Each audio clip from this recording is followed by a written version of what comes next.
So I used to be a Kevin Smith fan. And I say used to be because I remember the last great movie that he made that I liked was Clerks 2. To all the way back in 2006, almost 20 years ago. It'll be 20 years ago next year, ironically. Um, and then he made Zack and Miri, which I am not a fan of Seth Rogen, so I can't really say that I was a fan of that. Cop Out, we all know how that turned out. It was horrible. Red State was okay. I like Red State. John Goodman gives an amazing performance in that movie. Um, Let me see here. Who else was in that? Michael Parks. That's the leader of the Christian people in that one. Um, and then he did Tusk. Never seen it. Have no urge to see it. Yoga Hosers is stupid. And then I remember in 2019, I wanted to go see Jay and Silent Bob reboot. And I went to the movie theater. They were doing a Phantom Events screening of Jay and Silent Bob Strike Back. And then you sat there and took a break. And then they showed Jay and Silent Bob reboot. It was a double feature. And I went by myself because nobody else in my family had any urge to watch it. Um, and I can remember watching Jay and Silent Bob Strike Back.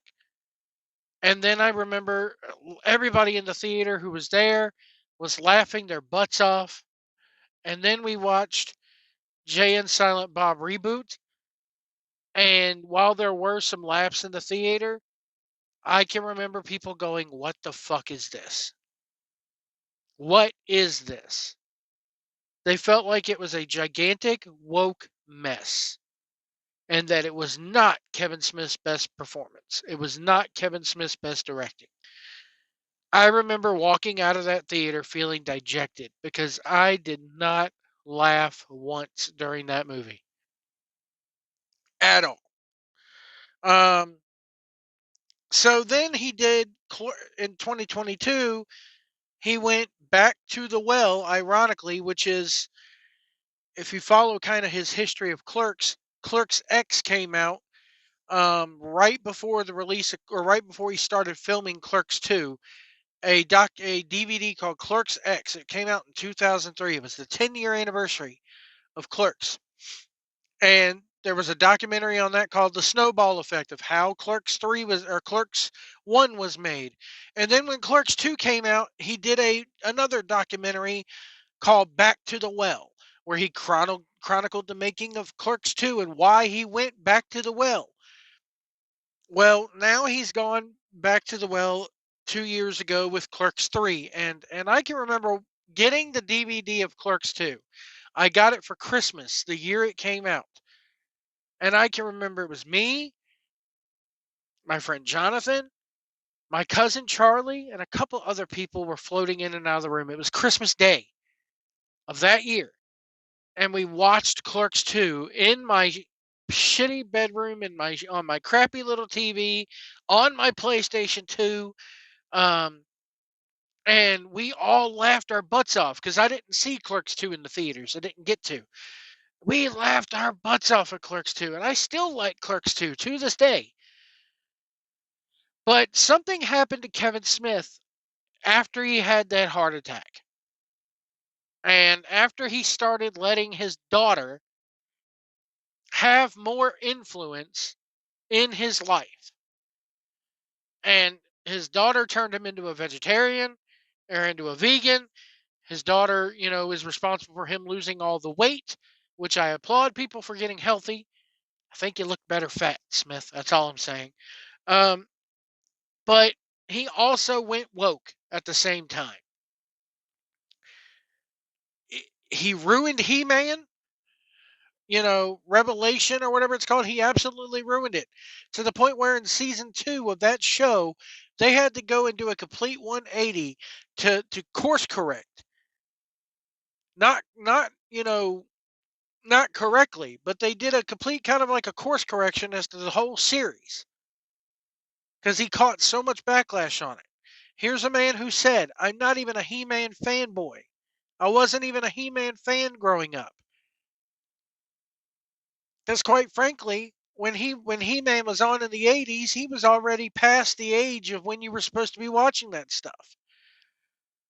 So I have a feeling that because of Jay and Silent Bob reboot, because of him having the heart attack, which I think he had the heart attack right after or right before Jay and Silent Bob reboot came out, I have not watched Clerks 3. And I don't know if I want to because I'm scared of having my world ruined.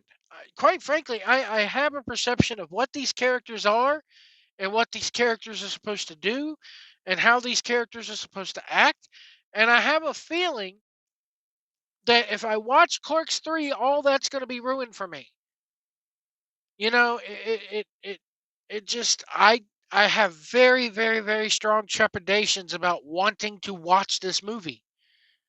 And this is the first time, as far as an A View Askewniverse film goes, that I don't want to watch this movie. And I see it out there. I watched Mark Kermode, not Commode, Kermode. He's a very popular British film critic. Um, I watched his review of it, and it pretty much fulfills my expectations of don't watch this movie because we should not go back to the well with these guys. And what I've seen of this is Smith using his own real life, which was what Clerks was. Clerks was him sharing his experiences of what he thought working in a convenience store was at the time with the stupid customers and the people, the job would be so great if it wasn't for the customers. And I gotta tell you guys, I first watched Clerks in two. It was right before Clerks X came out. I think Clerks X came out in '94, so it was about 2002 when I watched that movie for the first time, and it changed my perception of how to act in a retail environment. Because I worked for retail many years, and I worked in food service many years before actually finding a job in as a professional driver. And it shaped my life as far as title does not dictate behavior. It doesn't. And the way people treat clerks in general in this world, and food service workers and cash register workers and people who work at a grocery store, the way we treat retail workers in this country is absolutely horrible. And that movie opened my eyes and made me realize that the customer is not always right. It formed my way of thinking in this world when it came to a job that I spent most of my life working in. And to see those characters take this progression now, where I know it's going to be a woke filled mess, it really, really shakes me to the core of whether or not I want to watch it. So that's why you have not seen a review of that movie. And those who know me know I like Kevin Smith's work. Kevin Smith, as Mark Kermode said in that movie theater or in that movie review, Kevin Smith has proven that he knows how to do this. Kevin Smith can make a good movie. Despite what people think, Jersey Girl is a good movie. And everything before Jersey Girl was good. Chasing Amy is an absolutely brilliant movie with a little bit of message thrown in there.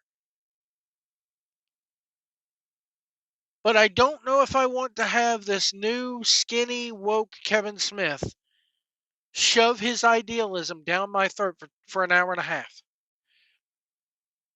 Okay, dude, you had a heart attack, it changed your life and shook you to the core, but man, Man, you've let this affect your writing, and then guess what? Your audience has rejected it. His hardcore fan base has been split in two over the years. I'm not the only one that feels this way about this guy's work as of late. He's not getting any younger. That's what kills me. He's in his late 40s, early 50s. How old is Kevin Smith? Let's look this up.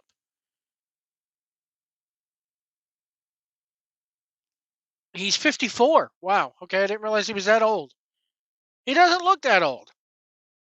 He doesn't act that old. That's what kills me is that, you watch like an evening with Kevin Smith and then you go watch one of his Q&As now, it's a completely different person. And yes, I know you're supposed to change as you get older. You can't stay the same person all your life, but man, Kevin Smith is like the living proof of you go woke, you go broke.